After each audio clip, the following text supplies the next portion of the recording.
காட்டில் ஒரு புத்திசாலி குரங்கு வாழ்ந்து வந்தது. அது எப்போதும் யோசித்து செயல்படும் பழக்கம் கொண்டது. அதே காட்டில் ஒரு பேராசை நரி இருந்தது. எதை பார்த்தாலும் எனக்கே வேண்டும் என்பதே அதன் எண்ணம். ஒரு நாள் குரங்கு ஒரு மரத்தில் இனிப்பான பழங்களை சாப்பிட்டுக் கொண்டிருந்தது. அதை பார்த்த நரி, குரங்கே, அந்த பழங்கள் எல்லாம் எனக்கும் வேண்டும் என்று கூச்சலிட்டது.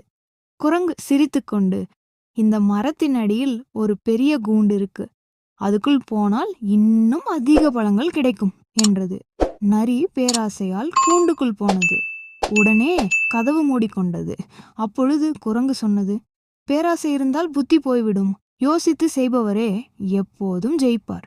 நரி தன் தவறை உணர்ந்து இனிமேல் பேராசை படமாட்டேன் என்று வாக்குறுதி கொடுத்தது.